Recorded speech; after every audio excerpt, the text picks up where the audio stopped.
بسم اللہ الرحمن الرحیم الحمدللہ رب العالمین والصلاة والسلام علی سید الانبیاء والمرسلین۔ السلام علیکم ورحمۃ اللہ وبرکاتہ۔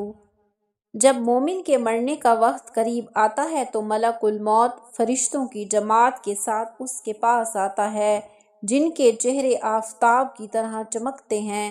ان کے پاس جنت کے کفن ہوتے ہیں اور ہاتھوں میں جنت کے پھولوں کے گلدستے ہوتے ہیں، اور ایک سفید ریشمی رومال میں مہکتا ہوا مشک ہوتا ہے۔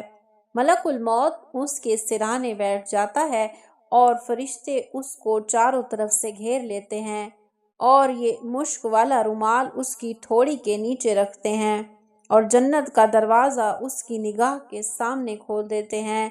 اس کے دل کو جنت کی طرح طرح کی چیزوں سے بہلاتے ہیں۔ کبھی خوبصورت حوریں سامنے آ جاتی ہیں، کبھی عمدہ پھل اور خوبصورت چشمے اور جنت کے خوبصورت محلات۔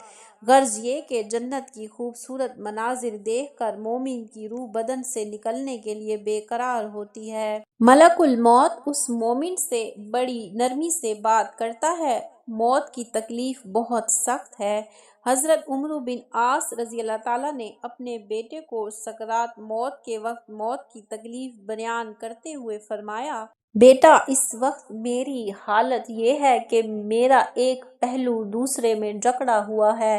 سانس میں اتنی تکلیف ہو رہی ہے جیسے سوئی کے ناکے سے سانس لے رہا ہوں، اور ایسا معلوم ہو رہا ہے کہ ایک خاردار ٹہنی میرے پاؤں سے سر کی طرف اندر ہی اندر کھینچی جا رہی ہے۔ یہ تکلیف ایک مومن کی ہے، لیکن کافر یا فاسق کی تکلیف ناقابل بیان ہے۔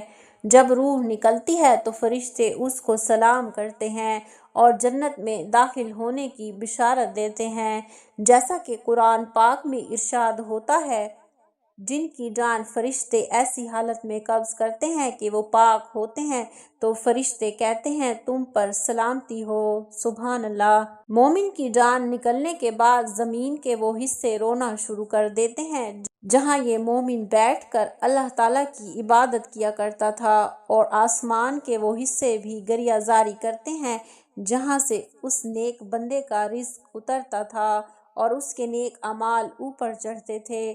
زمین اور آسمان کی یہ گریہ زاری مومن کے مرنے کے بعد 40 دن تک جاری رہتی ہے۔ مومن کی یہ شان دیکھ کر ابلیس شیطان زور زور سے چیختا ہے اور بڑی حسرت سے اپنے گروہ سے کہتا ہے کہ یہ شخص ہمارے جال سے کیسے بچ کر نکل گیا۔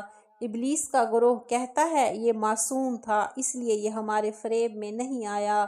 ملک الموت اس کی روح لے کر آسمان پر چڑھتا ہے تو آسمان کے دروازے کھول دیے جاتے ہیں، اور ہر دروازہ چاہتا ہے کہ یہ پاک روح میرے دروازے سے داخل ہو۔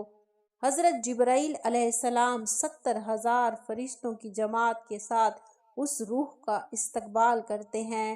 جب ملک الموت اس روح کو لے کر عرش کے قریب پہنچتے ہیں تو روح رب العالمین کے سامنے سجدہ کرتی ہے، سبحان اللہ۔ اللہ تعالیٰ سے دعا ہے کہ اللہ تعالیٰ ہمیں ایسے نیک اعمال کرنے کی توفیق عطا فرمائے کہ ہم اللہ تعالیٰ کے نیک مومن بندوں میں شمار ہو جائیں اور ہماری موت بھی مومن جیسی ہو۔ آمین یا رب العالمین۔